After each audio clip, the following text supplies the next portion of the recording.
제가 초등학교 다닐 때는 선생님이 하나님과 같은 존재였습니다.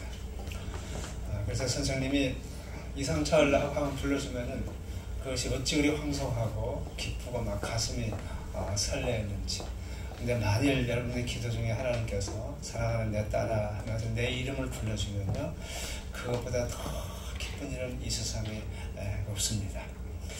여러분, 인간이 뭔가를 깊이 생각을 하고 자세하게 보게 되면은 그 사람의 눈에는 뭔가가 깨달아지고 또 새로운 것을 발견하게 됩니다. 특별히 자기 자신에 대해서 그렇게 하게 되면은 자신을 밝히 알아서 새로운 길로 나아가게 되고 또 변화가 되어지게 되죠. 자신을 깊이 아니까 내가 이대로 살면 안 되겠구나 라는 것을 생각하게 되는 것이죠.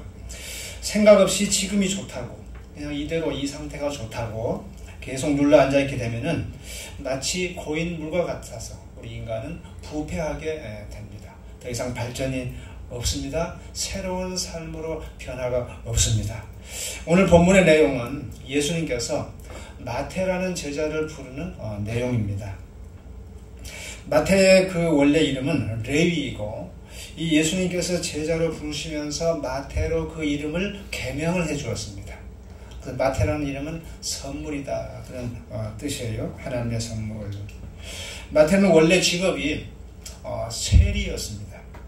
세금을 거두어 듣는 사람. 그래서 그 세리였는데, 당시의 세리들은요 다 부자였었습니다. 세리이기 전에도. 그때는 이스라엘이 로마의 그 속국이었는데, 로마 정부가 다른 외국과 전쟁을 한다거나 큰 어떤 공사를 하게 되면 돈이 필요하잖아요. 그럴 때는 자금이 많이 필요하기 때문에 그 유대인들이 부자들에게 너희들이 돈을 매덕을 좀 거출해 주라, 이렇게 이것을 할 수 있도록 전쟁 비용으로 또 큰 공사 자금으로. 그래서 그 대신 관직을 주었습니다. 그 관직이 뭐냐면 이 세금을 거두어들이는 관직을 주었어요. 그러면은 이 관직을 가지고서 자신들이 로마 정부에 바친 그 이상의 것을 벌어들이게 돼 있어요. 그래서 마태 당시는 우남 삼동에서 1억을 걷어가지고 로마 정부에 바치시오 하면은 이 사람은 한 2억 정도 걷어가지고 나눠 먹기를 하는 것이죠. 이게 로마 정부에서 그것을 묵인해 주는 것이죠. 그 대신에 이들은 자국민들에게는 미움의 대상이 되었던 것입니다. 민족의 피를 빨아먹는 흡혈귀 같은 존재로 여겨졌었습니다. 아예 상대를 안 했고, 그러니까 죄인 취급했습니다. 저들은 인간이 아니다 할 정도로 짐승 취급한 것이죠. 그걸 그들도 알아요. 개 취급당한다는 거, 죄인 취급당한다는 거, 인간을 생각 안 해준다는 것을 알지만은 돈이 좋으니까 그대로 권력도 함께 있으니까. 그러면 그들은 친구도 없었겠죠. 세리들끼리만 어울렸겠죠. 사회 나가면 따가운 시선을 받을 수밖에 없었죠. 그러한 세리인 마태를 어느 날 예수님께서 부르십니다. 마태야, 나를 따르라. 그러자 마태가 즉시 일어나서 예수님을 따릅니다. 여러분, 이게 이해가 갑니까? 그 좋은 돈벌이를 팽개치고 그냥 떠나간다는 것이 이해가 안 되죠. 그리고 처음 뵌 분이 따르라고 했는데 그분이 누군 줄 알고 따라 나섭니까? 그러므로 그런 것이 아니고 사전에 무슨 일들이 있었어요. 예수님께서 부르신 이유가 있었을 것이고, 또 마태가 즉시 일어나서 예수님을 따르게 된 이유도 있었어요. 여러분, 마태는 그동안 그러한 삶을 살면서 많은 고뇌를 했었을 것입니다. 내가 이런 삶을 살면 되겠는가? 민족의 피를 빨아먹으면서 사람이 무슨 일을 하게 되면은 자기가 하는 일이 보람이 있어야 되거든요. 또 기뻐야 되거든요. 나라를 위하여 한다든지, 아니면은 구제를 한다든지, 아니면 많은 사람의 유익을 위해서 내 하는 일들이 이렇게 사회에 기여를 해야 된다든지 그런 것이 있어야 되거든요.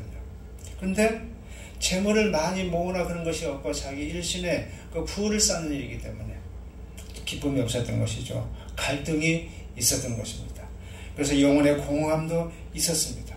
그 영혼의 공허함과 허무와 외로움이 그를 지배했던 것입니다. 그리고 마태는 예수님을 오늘 처음 만난 것이 아니고 여러 번에 걸쳐서 배웠고 예수님의 말씀도 들었고 예수님에 대한 소문도 들었어요. 그러니까 예수님의 말씀을 들으면서 더욱더 내가 이렇게 인생을 안 살면 안 되겠구나 라는 것을 여러 번 느낀 것이죠. 그가 예수님을 만나기 전에 마음에 그런 갈등이 있는 데다가 예수님의 말씀을 들으면서 더 깊이 자신을 바라보게 되었던 것입니다. 내가 내 인생을 이렇게 수정로 인생으로 살아가면 안 돼. 이런 삶에 계속 머물러 있으면 안 돼.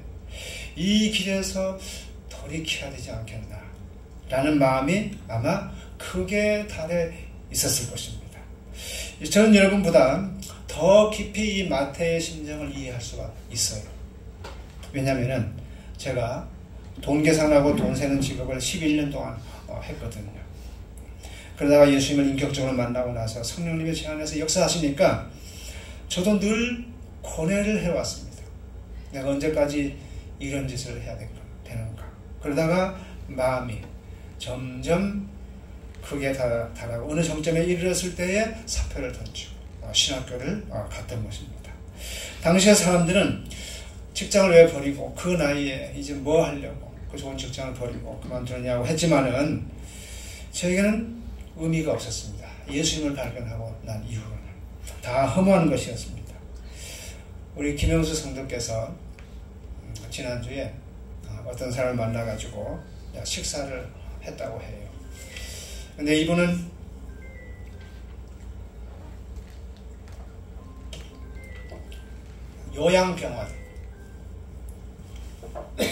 요양병원에서 일을 하신 분인데 한 달이면은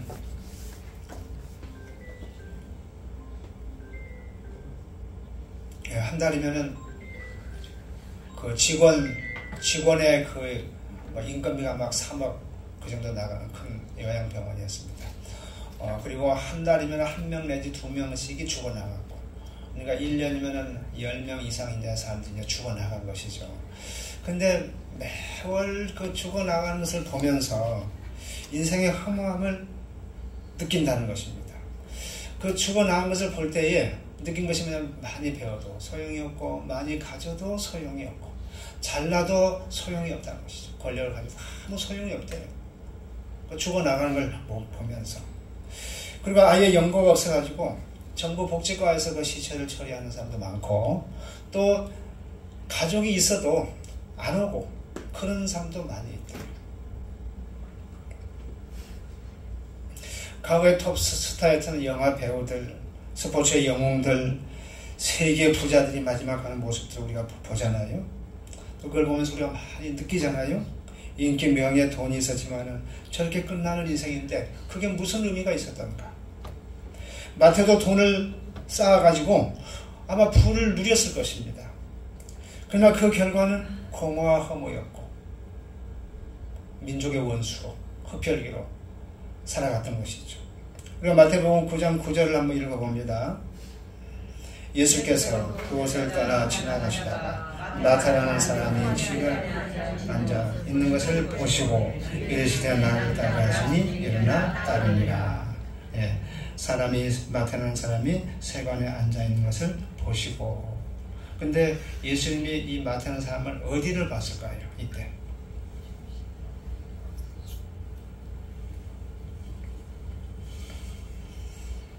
한번 말해보세요. 뭘 봤는가? 마태의 심령을 깨뜨려 놓은 것입니다. 예수님 우리 마음을 보시죠. 그래서 예수님께서도 마태를 오늘 처음 보신 게 아니에요. 여러 번 봤어요. 진즉 보셨지만은 그때는 부르시지 않았어요. 때를 기다렸어요. 예수님은요 아무 때나 사람들을 부르시지 않습니다. 태 속에 아이가 10달이 돼야 나오듯이 성령의 말씀을 듣고 있고 해서 하나님의 영으로 가득해져서 어떤 심령의 정점에 이르렀을 때에 하나님은 우리를 부르시는 것입니다. 또 어떤 분은 고난이 막 극에 달하니까 막 지푸라기도 잡는 심정으로 하나님을 찾으려고 하는 그런 사람, 그런 극에 달해 있을 때에 하나님은 그런 사람을 불러내세요. 과일이 익어야 따잖아요. 익기 전에는 예수님이 따지 않아요. 제 동생도 갑자기 교회에 나온 것이 아닙니다. 제가 예측해 보건데 수년 전부터서 말씀을 들었어요. 그러면서 점점 마음에 잉태되어져 때가 되니까 교회로 발걸음을 옮기게 된 것입니다. 여러분, 예수님은 오늘날도요, 마태를 부르시듯 사람들을 불러내십니다. 불러내시되 아무나 불러내신 게 아니고 마태와 같은 심령 상태가 된 사람들을 불러내세요. 그러면 우리가 때를 얻든지 못 얻든지 하나님의 말씀을 들려준다는 게 얼마나 중요한지 모릅니다. 그래서 친구들을 만나면은 어떤 예수님 믿는 간증도 얘기해주고 성경 요절도 들려주시고 또 말씀을 문자로 보낸 일들을 우리가 해야 돼요.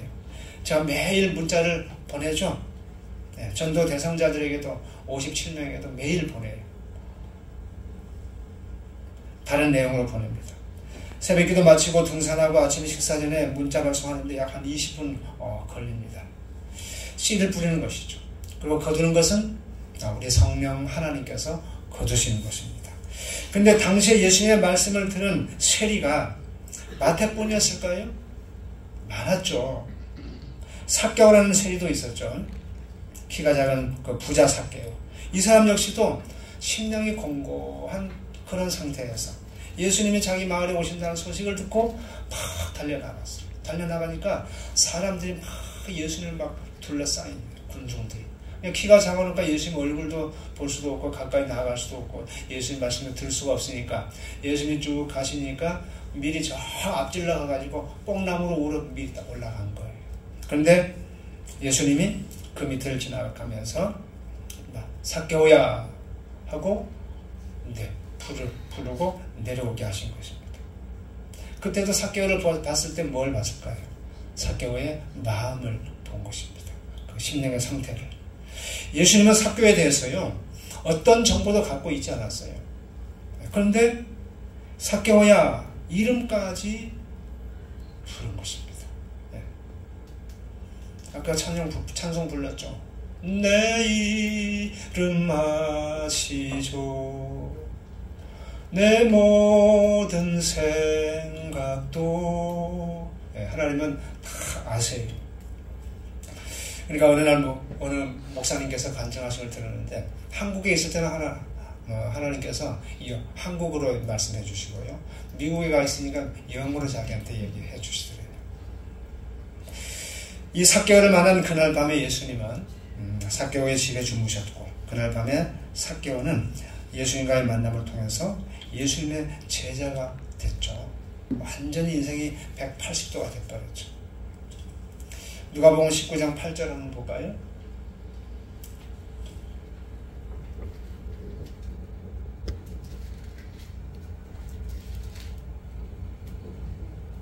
한번 읽어봅니다. 삭개오가 서서 주께 여짜오되 주여 보시옵소서. 내 소유의 절반을 가난한 자에게 주겠사오니 만일 누구의 것을 속여 빼앗은 일이 있으면 내 갑절이나 갚겠나이다. 아멘. 여러분, 예수님을 만나고 나서 하룻밤 변화가 되니까 자기가 그동안 쌓아놓은 재산 절반을 주겠대, 내놓겠대. 가난한 사람들을 위해서. 그리고 속여서 빼앗은 것이 있으면 4배로 내가 토해내겠습니다. 마태나 삭개오 그리고 세상 모든 사람들이 목숨만큼이나 사랑하는 것이 뭐죠? 돈이잖아요. 재물이고 돈인데 예수님을 만난 순간 공통적인 그 행동이 뭡니까? 그것을 손에서 놓는 것입니다. 12제자들이 다 그랬고, 그래서 진짜 믿음은요, 물질을 대하는 태도에서 볼 수가 있습니다. 이건 교육으로 안 되어지고요, 설명으로 되는 게 아니고요, 나에게 예수님이 어떤 존재인지, 또 천국의 실존과 그 가치를 진실로 발견하는 사람만이 그렇게 할 수가 있습니다. 그리고 그런 사람이 진짜 복 있는 사람이죠. 다들 탐욕이라는 사슬에 묶여서 살잖아요. 자유하지 못하고. 그러나 여기에서 해방은 예수님만이 주십니다. 여러분, 예수님이 제대로 믿어서 재산 다 버리는 거 아니에요. 절대로 그렇게 오해하지 마세요. 재산 다 내려놓으라고 그런 말 아니에요. 우리는 돈보다 더 가치 있고 영원히 있을 진짜 보화를 발견해야 된다, 이 말입니다. 그리고 내 자신이 주 안에서 새로운 피조물이 되어야 돼요. 마태와 삭개오라는 이 세리와 같이 새로운 하늘 백성으로 다시 태어나야 되는데, 다른 많은 세리들, 그 외 많은 사람들은 그렇게 하지 못했다는 것입니다. 다 그렇게 하진 않아요. 그냥 그 자리가 좋아서, 돈이 좋아서 계속 머물러 있기로 하는 것입니다. 우리 믿음의 사람들도 마찬가지입니다. 우리의 믿음을 좀 더 하나님을 더 열정적으로 뜨겁게 사랑하는 길로 나아가려는 그런 열정이 있는 사람이 있는가 하면은 그냥 이런 수준에서 안주에 벗는 경우가 참 많이 있습니다. 마태와 같이 마음의 갈등을 일으켜야 합니다. 내가 이렇게 신앙생활을 하면 되나? 나도 예수님께 가까이 다가가서 그 예수님을 뜨겁게 체험을 하자. 성령의 은혜를 받아서 나도 하나님의 나라를 위한 삶을 살자. 한 번뿐인 이 인생인데 참 가치 있는 삶이 어떤 것인 건가? 이것을 깊이 고뇌하면서 그 삶을 살려고 노력하는 것, 발버둥치는 것, 정말 귀한 사람인 줄 믿습니다. 그래서 복음을 위해서 불꽃처럼 타오르는 삶을 살자라는 생각을 해본다면은 얼마나 좋을까요? 또 어떤 성도는 나의 가정을 온전한 믿음의 가정으로 만들기 위해서 열심히 기도하자.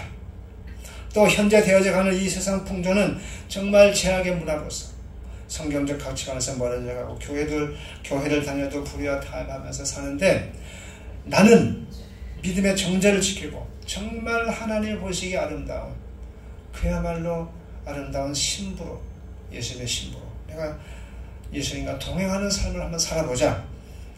그리고 영원을 준비하는 삶을 살자라는 이 거룩한 목표를 세우고 기도한다면 얼마나 좋을까요?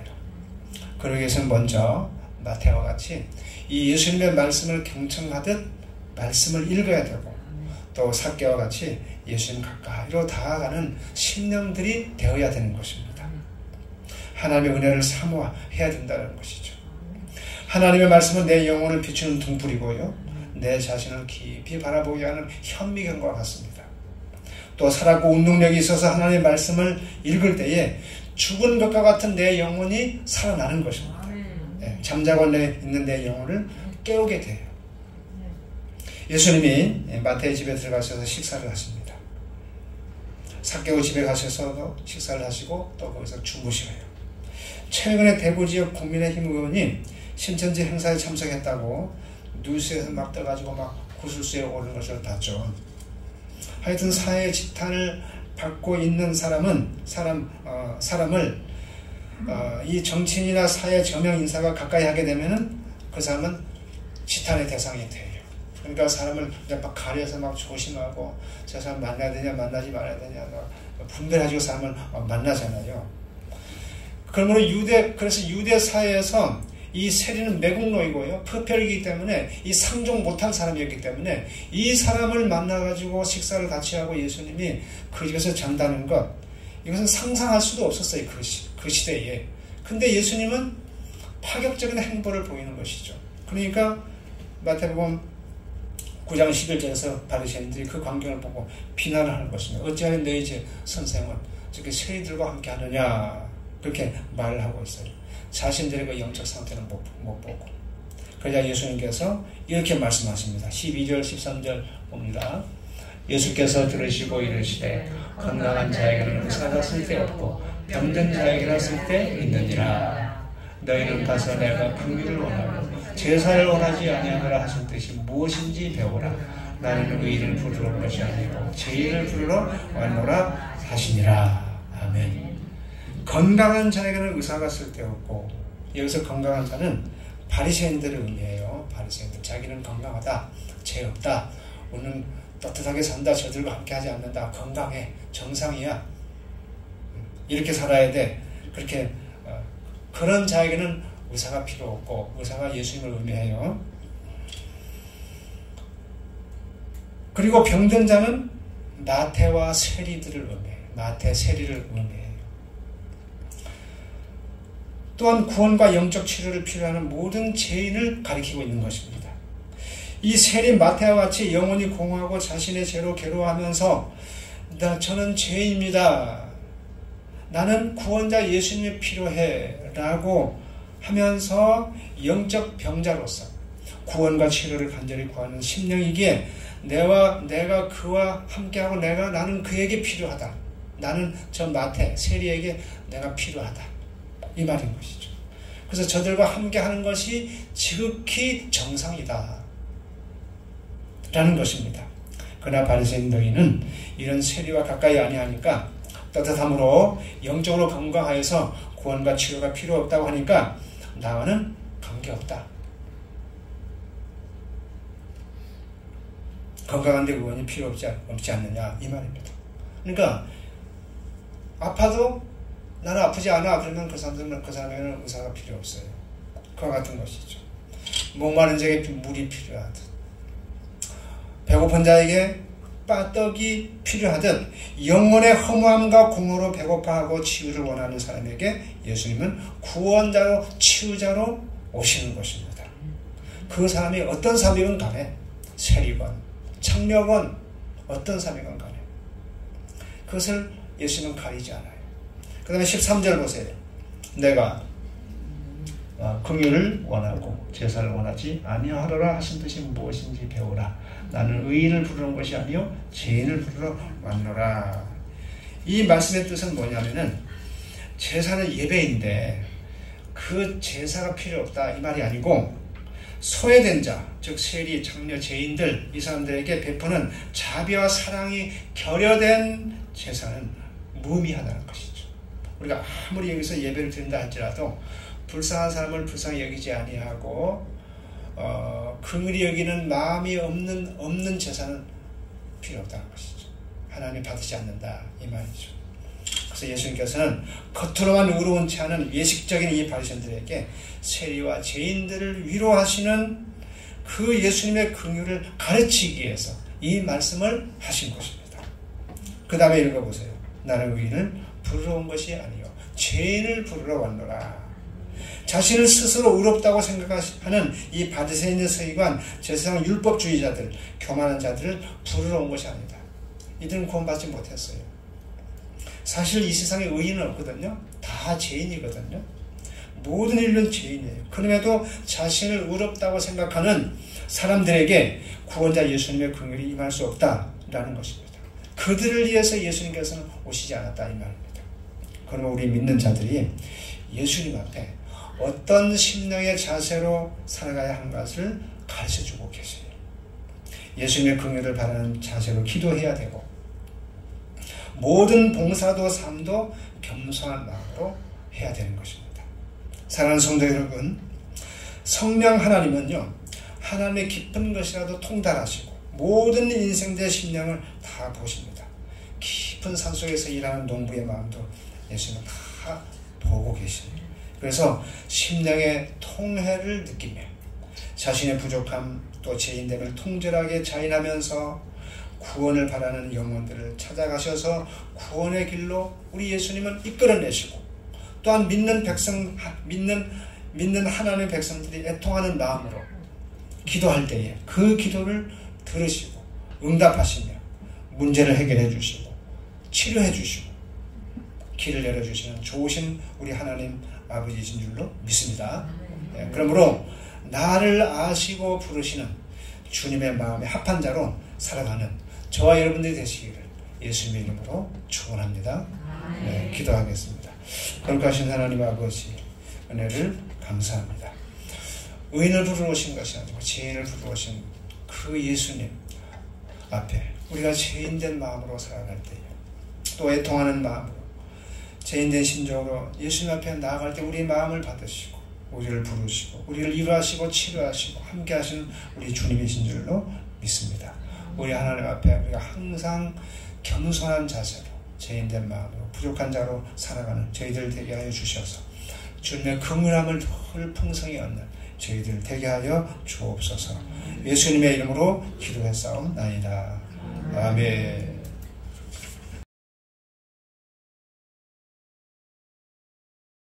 (1287장) 1절부터 10절까지 교독을 합니다.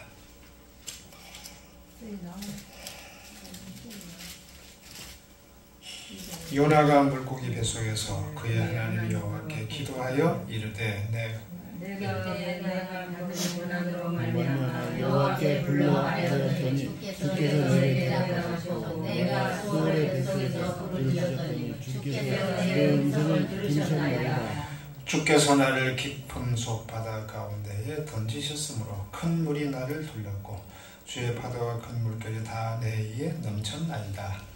내가 주의 목전에서 쫓겨났을지라도 다시 주의 성전을 바라보겠다 하였나이다. 물이 나를 영혼까지 둘러싸우며 깊음이 나를 에워싸고 바다풀이 내 머리를 감쌌나이다. 내가 산을 뿌리까지 가까웠사오며 땅으로 붙잡으러 나를 오래 감쌌사오나 나의 하나님 여호와여 주께서 내 생명을 구덩이에서 건지셨나이다. 내 영혼이 내 속에서 피곤할 때에 내가 여호와를 생각하였더니 내 기도가 주께 이르러 싸우며 주의 성전에 미쳤나이다.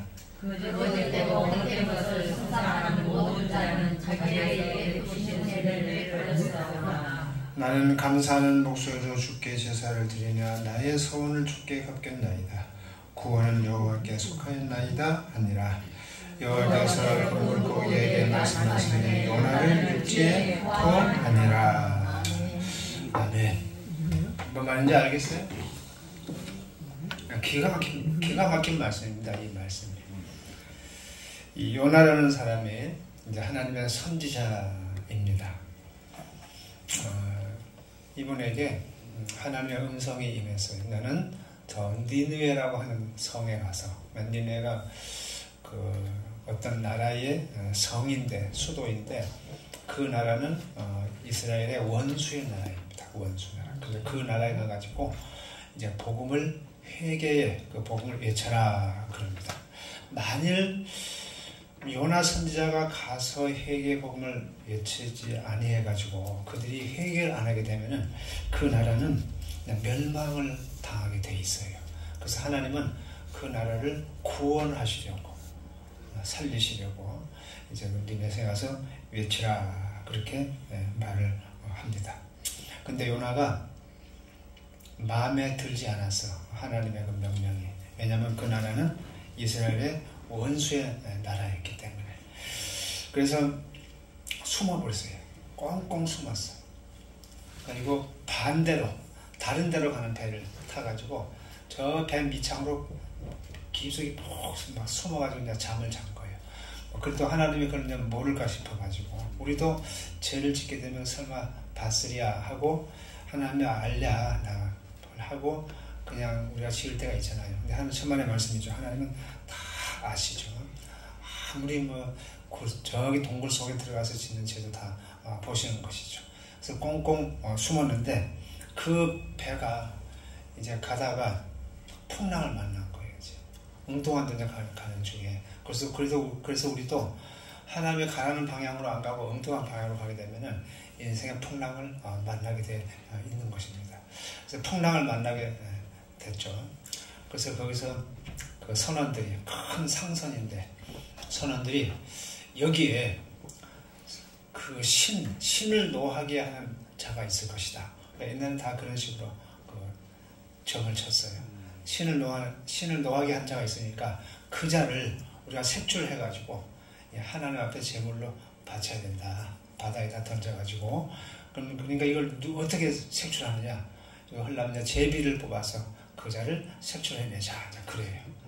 그러니까 그 뱃사람이 여기 많이 있는데 그 중에 하나님을 믿는 선지자 하나가 딱 있는데 이제 이 사람 때문에 풍랑이 온 거예요. 다른 사람들은 그냥 평온하게 갈 수 있었어, 그 배가. 근데 요나 이것이 그냥 이 선지자가 하나님의 말씀을 어기고 엉뚱한 데로 가면서 그 배를 탄바람에 그 배에 풍랑이 온 거예요. 그러니까 우리 그리스도인들이 잘못 살면은요, 우리 때문에 이 세상에 큰 피해를 입혀요. 우리 때문에 하나님을 안 믿는 저 사람 때문이 아니고요, 믿는 우리들 때문에 하나님이 재앙을 일으킵니다. 그러니까 우리는 큰 책임감을 가지고 살아가야 되는 것입니다. 그래서 요나가 제비를 다 뽑는데 그 제비가 누구에게 딱 돌아왔느냐면 요나가 딱 걸려들은 거예요. 누가 했어요 그걸? 하나님이 한 것이죠. 딱 걸린 것이죠. 그러니까 거기서 실토를 하죠. 사람들한테. 내가 딱 그냥 걸려드니까 하나님이 나를 찾아냈구나. 그냥 직통적으로 그냥 직감적으로 그냥 알아낸 것이죠. 느낀 것이죠. 그리고 거기서 실토를 합니다. 내가 하늘의 하나님께 범죄하였다. 그래서 나를 너희들이 바다에다가 던지면은 이 풍랑이 잠잠하고 너희들이 안전할 것이다. 그러기 전에 무거운 걸 바다 많이 버려버리잖아요. 그러니까 요나 때문에 손해도 많이 봐버렸어요. 물질적인 손해도. 그래서 요나를 아니나 다를까 바다에 딱 던지자마자 풍랑이 잠잠해질 거예요. 그러니까 뱃속에 있는 배 안에 있는 선원들이 그 하늘의 하나님께 영광을 올려드렸거든요. 저 요나가 믿는 하나님은 살아있는 하나님이구나 해가지고. 근데 요나는 바다에 딱 던지자마자 큰 물고기가 갑자기 나타나가지고, 고래 같은 게 나타나가지고 이 요나를 덥석 삼켜버렸어요. 뱃속으로 그냥 씹지도 않고 그냥 뱃속으로 쏙 들어가 버렸어요. 그리고 오늘 읽은 말씀이 뭐냐면 뱃속에서 요나가 기도하는 내용입니다. 그러니까 이게 보니까 바다풀이 내 머리를 휘감았고 그러잖아요. 그러니까 이 고래가 뜯은 묵은 막 미역이님 다시마니 이제 그런 것들이 막 자기 몸을 칭칭 감았다 이 말이죠. 그리고 바다가 그 고기가 깊은 바닷속으로 쑥 들어가니까 그 산 뿌리까지 자기가 내려갔다, 서울까지 내려갔다 그 얘기입니다. 그래서 오늘 이제 그 뱃속에서 회개의 기도를 하죠. 그래서 자기를 뱃속으로 죽이지 않고 뱃속으로 기도하게 하신, 자기를 구원했다는 거. 그래서 그 하나님께 기도하는 내용인데, 우리가 기도하는 것도 하나님의 귀한 은혜이지만은 우리의 기도가 응답되는 것도 은혜입니다. 전적인 하나님의 은혜예요. 그래서 기도의 응답은 사람의 수고나 이 노력으로 되는 게 아니고 하나님의 전적인 은혜로만 되는 거예요. 요나가 아무리 열심히 기도해도 하나님의 응답하지 아니하면 헛수고가 되는 거예요. 아무리 인간이 밥을 굶고 백날을 기도해도 하나님의 응답하지 않으면 아무 소용이 없어. 근데 하나님의 응답, 살아계신 하나님의 응답하니까 해주셔야만이 되거든. 응답하니까 이건 하나님의 은혜이다 이 말입니다. 기도 응답이 왜 하나님의 은혜인가? 기도하는 것 자체가 은혜예요. 왜냐하면은 왜 사람들 보고 기도하게 됐느냐 그러면은요, 성도들 보고 물어봐. 우리 아들이 막 너무 어려움에 처했기 때문에 기도 안 할 수가 없겠어. 또 우리 딸이 지금 시험을 앞두고 있는데 기도하게 됐어. 그런 저는 기도하는 이유가 있잖아요. 근데 누구나 다 어려움이 있다고 기도합니까? 안 그러죠. 중요한 딸 시험이 있어도 기도하는 사람이 있고요, 기도하는 사람이 있어요. 왜 기도했을까요? 하나님이 기도할 수 있는 마음을 주었기 때문에 기도하는 거예요. 그러니까 우리는 기도하는 그 자체가 은혜예요. 하나님이 하게 하셨기 때문에. 두 번째로는 기도가 응답이 되는 것이 하나님의 은혜입니다. 자, 우리는 기도해도 낙심하는 경우가 있어요, 없어요? 있어요. 기도해도. 지난주에 사가랴와 엘리사벳에 대해서 말씀을 드렸는데, 그들은 기도했지만 낙심했죠. 나이가 많아서 이제 아이를 낳지 못하게 됐구나 해가지고 낙심을 했어요.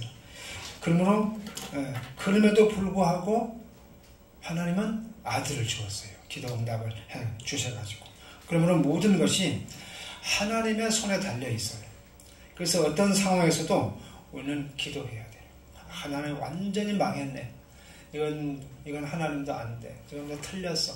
내가 하나님 앞에 합당한 삶도 살지 않았고, 죄도 짓고, 실력도 없고 이건 아마 하나님께서는 이건 안 해주실 거야. 자기 자신을 바라보고, 왜냐하면 내가 한 가락이 있거든요. 뭐 제대로 기도도 하지 않고 믿음대로 살지 않았고 엉망으로 살았거든요. 막 집에서 그냥 부부 안에 쌈도 해버리고 막 하니까 아마 하나님은 나를 바라보지도 않고 아예 내 기도도 들어주지 않을 거야. 그래서 그런 어려움 중에 와도 그런 생각하면서 우리가 기도 안 할 수가 있거든요. 그런데 우리는 그냥 내 삶이 완전히 뒤죽박죽이 되고 내 삶이 헝클어졌다 할지라도 오늘 기도해야 돼요. 네, 기도해야 돼요. 절대로 낙심하지 말고 포기하지 말고 그래도 기도해야 돼요. 그래야면은 하나님께서 어떤 상황에서도 우리의 기도를 들으십니다. 네. 세 번째로는 가장 좋은 것으로 응답하시는 것이 하나님의 은혜예요. 우리가 기도하면은 응답을 주시되 가장 좋은 것으로 응답을 해주신다는 것입니다. 그리고 가장 좋은 시기에 가장 좋은 것으로. 우리가 뭔가를 이루기 위해서 기도하지만은 어떻게 기도할까 하고 고민하는 경우가 있죠. 하나는 목사님한테 저한테 와가지고 목사님 내가 이러이러한 문제를 놓고 기도하는데요. 이렇게 기도해도 될까요? 저렇게 기도해도 될까요? 왜냐하면 자기가 기도를 잘못하면은 이게 안 될까 싶으니까 염려하는 마음으로 그러잖아요. 예. 그런 걱정하지 마세요. 그냥 하면 돼요. 그냥. 예. 하나님은 다 아니까. 예. 복잡하게 생각할 필요가 없어요. 그냥 기도하면은 하나님이 다 우리 그 심령을 받으시고 그 처지를 알기 때문에 해주시는 거예요. 아멘. 예. 우리의 고민을 기도하면 하나님이 나의 필요가 무엇인지 아시고 나에게 가장 적합한 것이 무엇인지 아시고 가장 좋은 것으로 주신다 이 말입니다. 여러분이 이 요나라는 선지자를 잘 모르시는 분도 있지만은 하나님은 요나에게 너는 니느웨에 가서 복음을 전하라 했는데 그러나 그날은 이스라엘 원수잖아요. 가기 싫었어요. 왜냐하면 요나는 그 나라가 멸망하기를 원했어. 가서 회개하는 복음을 외쳤다가 그들이 회개해가지고 망하지 않으면은 안 되거든요. 복음을 안 전하고 그들이 회개를 안 하고 그냥 쫄딱 망하기를 원했어.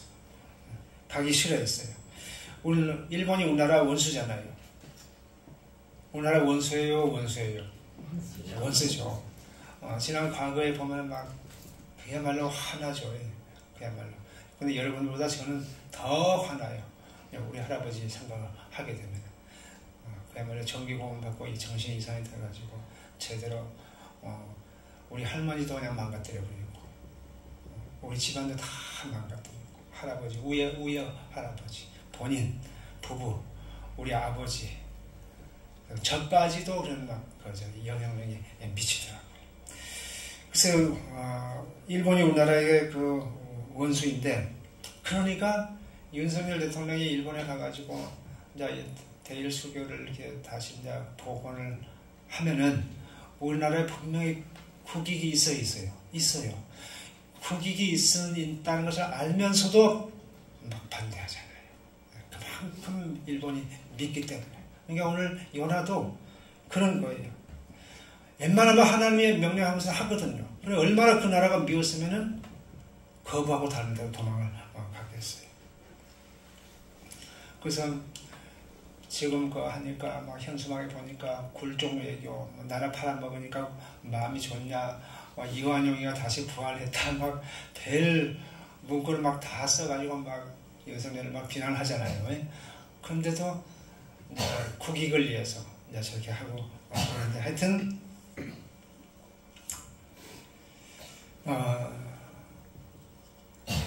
그건 니느웨가 그렇게 미운 것입니다.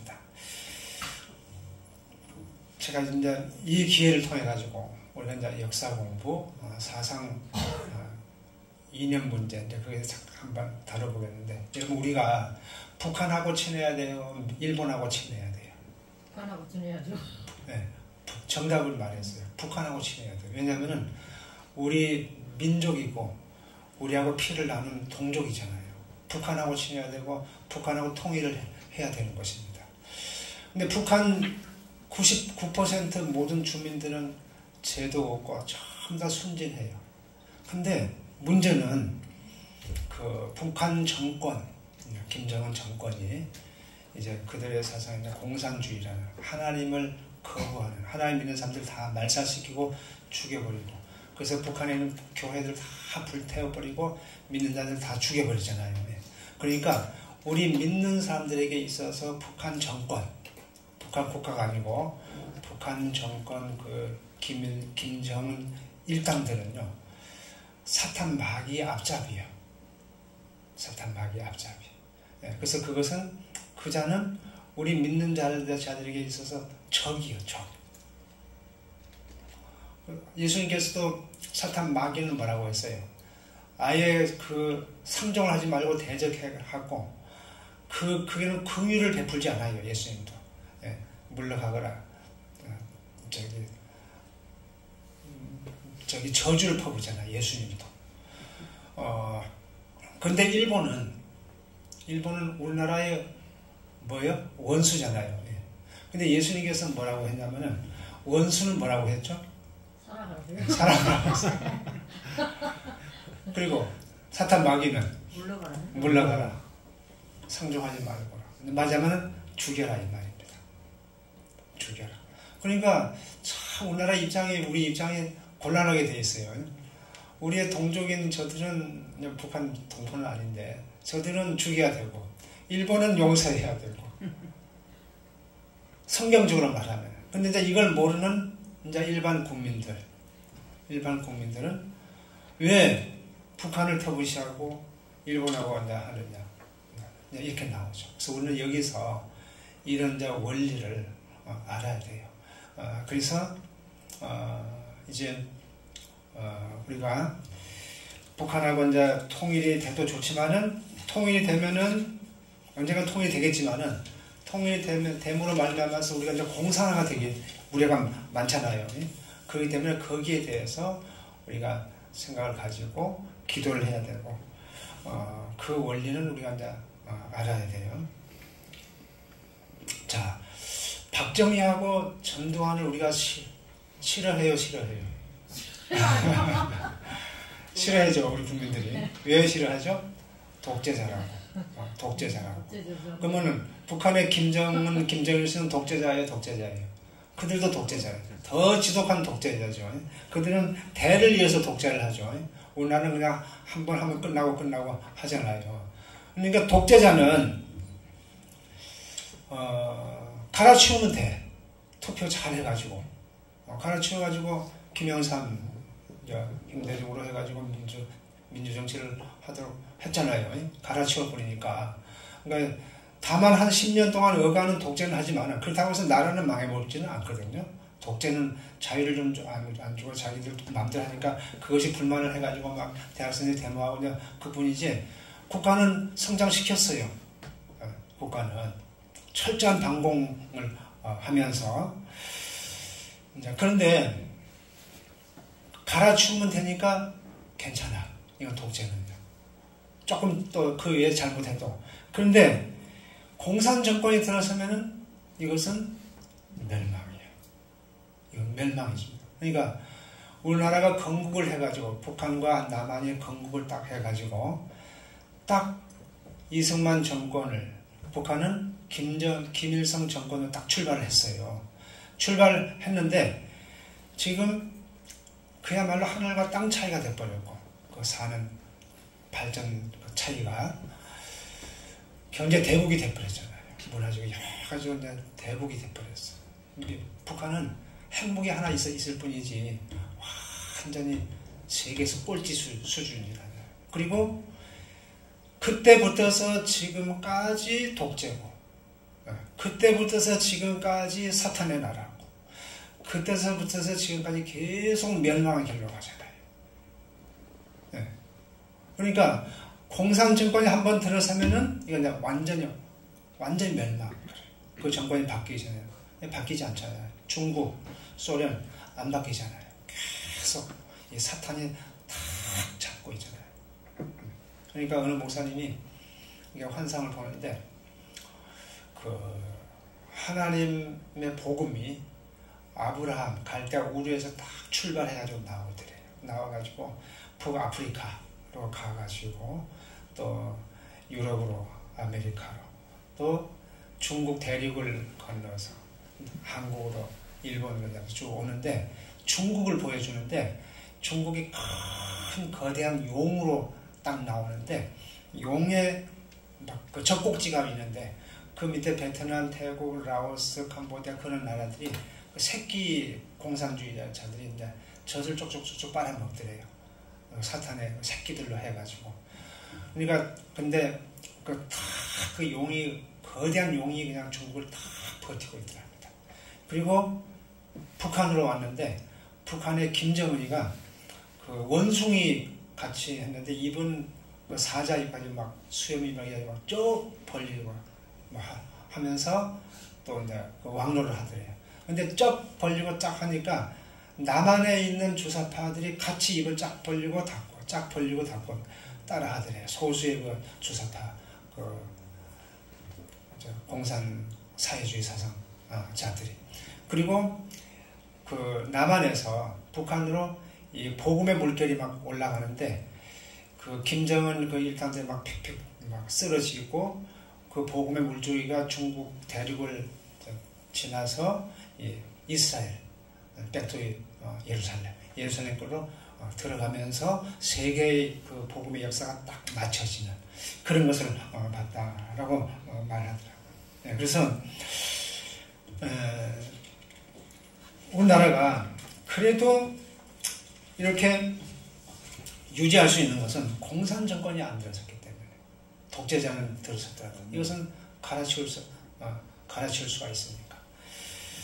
그래서 우리가 감사해야 되고, 앞으로도 어떤 정권이 들어서도 우리는 어떤 지역적인 감정을 본다거나, 또 우리는 이줄이다 저줄이다 그거 생각하면 안 되고, 저 사람이, 저 지도자가 가지고 있는 사상이 뭐냐, 이걸 봐야 돼요. 이걸 우리가 그리하고 사람을 뽑아야 되고 지도자를 뽑아야 될 줄로 믿습니다. 자, 오늘 본문은 요나가 물고기 뱃속에서 드리는 기도인데, 하나님께서 선지자 요나에게 니느웨로 가서 말씀을 전하라고 하셨어요. 그리고 요나는 피해가지고 다시스로 가는 배를 탔습니다. 그래서 하나님께서 그 배가 큰 풍랑을 만나게 해가지고 요나를 물속에 빠지게 했고, 요나가 물속의 뱃속에서 기도하자 하나님께서 그 기도를 듣고 이제 구원을 해 주셨는데, 그래서 오늘은 어떠한 고난 속에서도, 물고기 뱃속에서도 기도한 요나같이 우리도 어떤 상황에서도 기도를 해야 된다, 이 말입니다. 그래서 서울에 뱃속에서 기도했는데 2절에 보니까 이르되 내가 받는 고난으로 말미암아 여호와께 불러 아뢰었더니 주께서 내게 대답하셨고, 내가 수월의 뱃속에서 부르짖었더니 주께서 내 음성을 들으셨나이다. 수월은 뭐냐면 지옥을 의미해요. 요나에게 물고기 뱃속은 그야말로 지옥과 같은 곳이었어요. 지옥과 같은 곳. 그래서 요나는 죽은 것 같은 여건 속에서도 기도를 했어요. 다니엘이 조세의 의인이 지킨 것을 알매도 불구하고, 또 사자굴에 던져진다는 것을 알면서도 하나님 앞에 기도했거든요. 그래서 그 인간적인 그 조건이나 절망적인 그런 앞에서도 우리는 하나님의 은혜를 구해야 되고 믿음으로 기도를 해야 됩니다. 그 다음에 이제 바다 속에서 기도했는데 3절에 주께서 나를 깊은 속 바다 가운데 던지셨으므로 큰 물이 나를 둘렀고 주의 파도와 큰 물결이 다 내 위에 넘쳤나이다. 바다 속은 도울 사람이 있어요, 없어요? 네, 없어요. 그러나 전혀 도울 사람이 없는 그런 상황에서도 기도하는 거예요. 그러니까 옛날에 D.L. 무디라는 사람이 어렸을 때 교회를 열심히 그냥 다녔는데, 들판에 가서 뛰어놀다가 뭐가 넘어져가지고 딱 깔렸는데 자기 힘으로 못 빠져나온 거예요. 자기 힘으로. 주위를 둘러보니까 들판인데 사람은 보이지 않고, 그래서 이대로 나는 어두워져 가고 죽겠거든요. 큰일 났거든요. 근데 거기에서 그 주일학교 선생님이 설교한 그것이 기억이 나가지고 하나님께 기도하자. 하나님 나 좀 살려주세요. 하나님께 쭉 기도하는데 이상하게 그것이 싹 들려지면서 가벼워지면서 자기가 거기서 빠져나왔다라는 감정을 들었는데, 오늘 이런 상황에서 사람도 없고 나를 도와줄 사람도 없고 아무리 사방을 둘러봐도 이건 희망이 없어. 그럴 때 우리가 포기할 수가 있잖아요. 그럴 때도 오늘 기도하면은 하나님의 도움이 손길이 나타날 줄로 믿습니다. 그래서 베드로는 옥에서도 기도를 했잖아요. 또 2장 4절 보니까 내가 말하기를 내가 주의 목전에서 쫓겨났을지라도 다시 주의 성전을 바라보겠다 하였나이다. 요나는 한마디로 쫓겨난 거하고 똑같잖아요. 바닷물에 던져졌으니까. 하나님께 심판을 받았어. 한마디로 던져져 버렸으니까. 근데 그런 상황에서도 기도했어요. 우리가 때로는 죄를 짓게 되면 어려움이 다가오죠. 아, 내가 하나님의 벌을 받았구나. 나는 하나님께 버림을 받았구나 라는 그런 생각이 들 때가 있어요. 그럴 때도 낙심하지 말고 오늘 기도를 해야 됩니다. 그러면 하나님께서 돌이키셔요. 회개하고 기도하려면 돌이키셔서 그 백성들에게 벌을 내리시지 않습니다. 그래서 니느웨에 이스라엘 선지자 요나가 가지고 회개를 선포를 하고 백성들이 막 나와가지고 왕으로서 나와가지고 막 회개를 하니까 그 나라가 니느웨 성이 구원을 받았잖아요. 6절에 보니까 내가 산의 뿌리까지 내려가 싸우며 땅이 그 빗장으로 나를 오래도록 막아 싸우나 나의 하나님 여호와여 주께서 내 생명을 구덩이에서 던지셨나이다. 빗장으로 막아도 기도했어. 하나님께서 내 앞을 가로막아도 기도했어요. 하여튼 우리는 어떤 상황에서도 기도하면 돼요. 기도하면. 그 다음에 7절에 내 영혼이 내 속에서 피곤할 때에 내가 여호와를 생각하였더니 내 기도가 주께 이르렀으며 주의 성전에 미쳤나이다. 피곤하여 기력이 없을 때도 기도했다고 하시죠. 자신이 더는 기도할 기력이 없어도 기도하면 하나님의 은혜를 잊게 된다 이 말입니다. 제가 옛날에 한 번 얘기했지만 서울의 그 김인종 목사님이 꼭 밤 시간에 그 기도 시간을 좀 정해놓고 한 40일간인가 기도 시간을 정해놓고 기도를 했더라고요.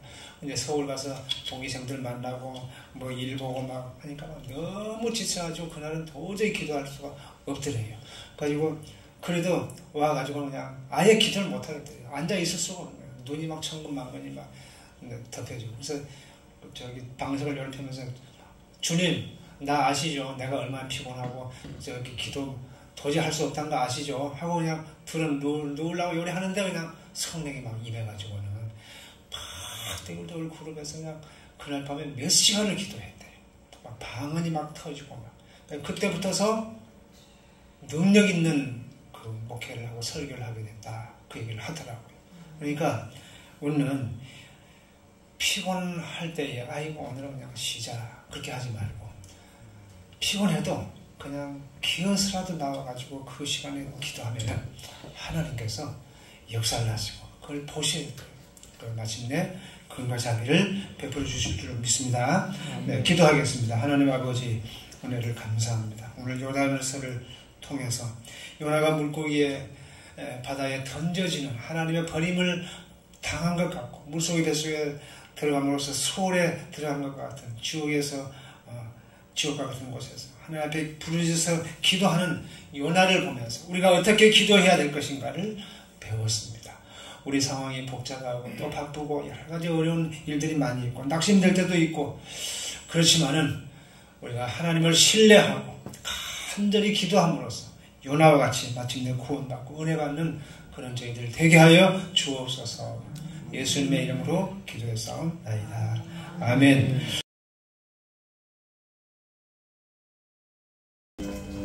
먼저 기도하겠습니다. 사랑해 주님 감사합니다. 부족한 저희들을 권하여 주시고 영원한 생명의 길로 인도하신 우리 하나님을 이 시간 찬양합니다. 아멘. 우리의 찬양을 기뻐 받으시고 이 예배를 흠양하시고 축복하여 주옵소서. 아멘. 예수님의 이름으로 기도합니다. 아멘. 아멘.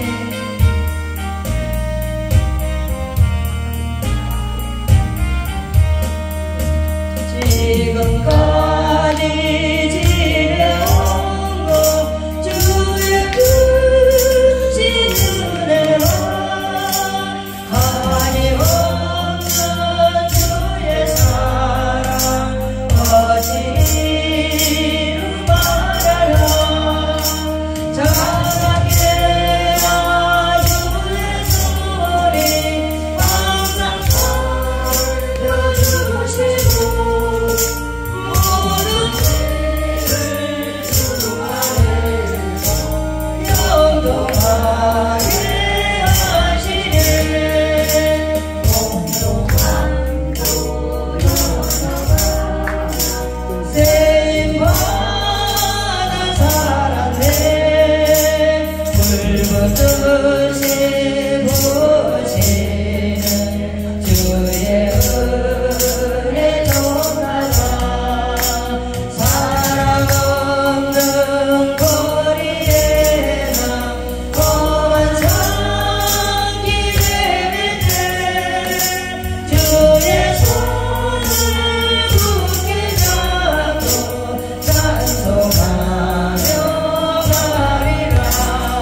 영원토록 살리라. 아멘. 아멘. 찬송가 395장.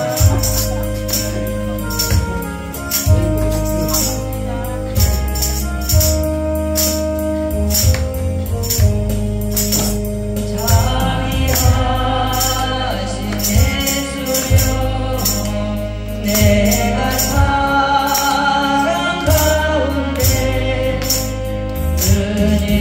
의지하리 없으니 슬픈 자가 됩니다. 마음심이 어두니 밝게 하여 주소서. 나를 도와하시는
부르시면서 찬양합니다.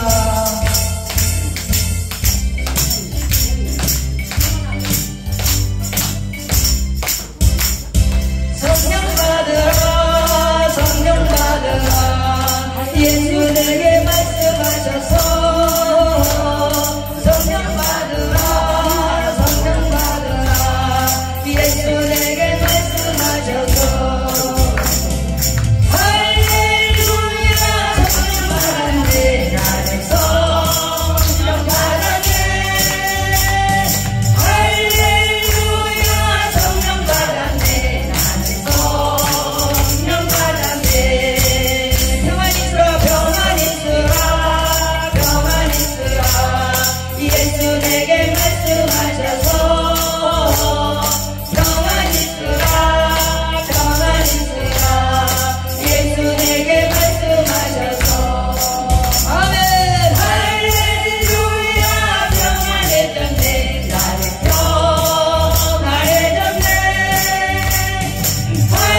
할렐루야 평안해졌네 나는 평안해졌네 구원받으라 구원받으라 구원받으라 예수 내게 말씀하셔서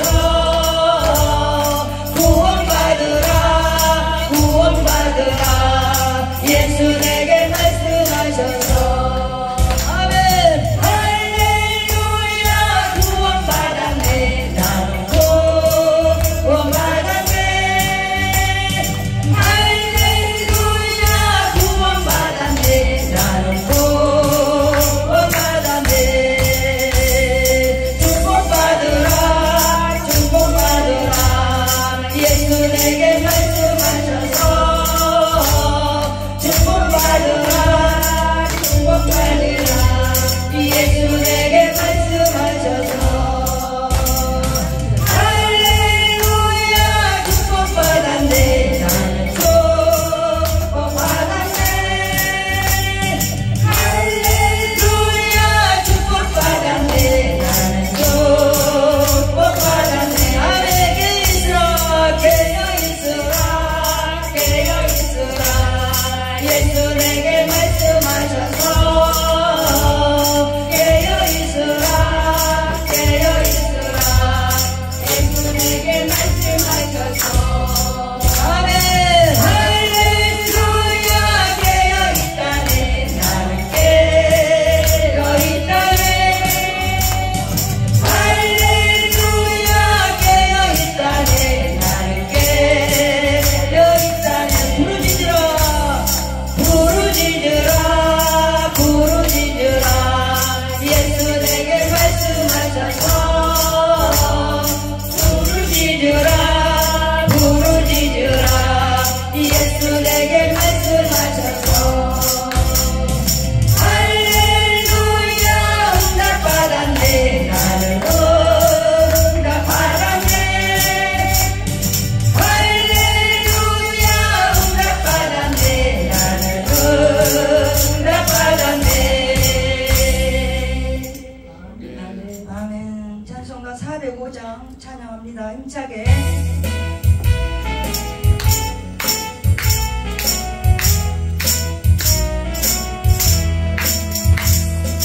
주의 친절한 팔에 안기세 우리 마음이 평안하리니 항상 기쁘고 복이 되겠네 영원하신 팔에 안기세 주의 팔에 끝으신 팔에 안기세 주의 팔에 영원하신 팔에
찬송가 79장 찬양하시고 오늘 거룩한 주일 예배를 우리 하나님 앞에 드리시겠습니다.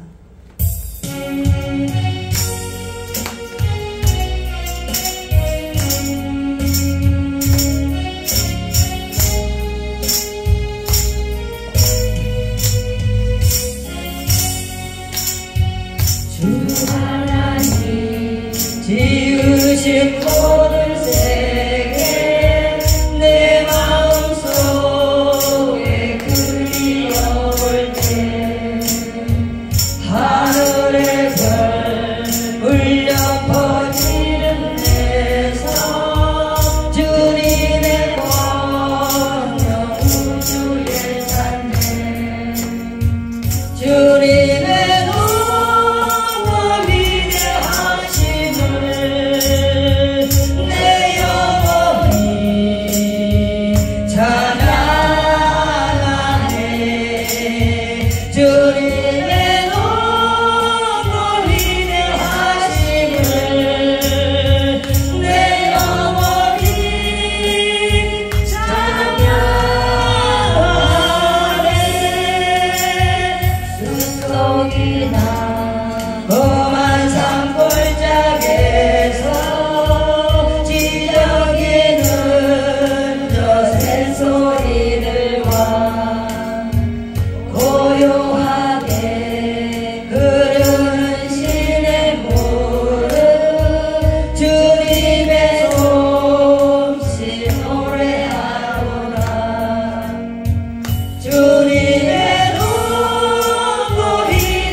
마태복음 9장 9절에서 13절 말씀입니다. 제가 가진 신약성경 13쪽에 있습니다. 예수께서 그곳을 떠나 지나가시다가 마테나 한 사람이 세관에 앉아있는 것을 보시고 이르시되 나를 따르라 하시니 일어나 따르니라. 예수께서 마태의 집에 앉아 음식을 잡수실 때 많은 세리와 죄인들이 와서 예수와 그의 제자들과 함께 앉았더니 바리새인들이 보고 그의 제자들에게 이르되 어찌하여 너희 선생은 세리와 죄인들과 함께 잡수시느냐. 예수께서 들으시고 이르시되 건강한 자에게는 의사가 쓸데없고 병든 자에게라야 쓸데있느니라. 너희는 가서 내가 긍휼을 원하고 제사를 원하지 아니하노라 하신 뜻이 무엇인지 배우라. 나는 의인을 부르러 온 것이 아니요 죄인을 부르러 왔노라 하시니라. 아멘.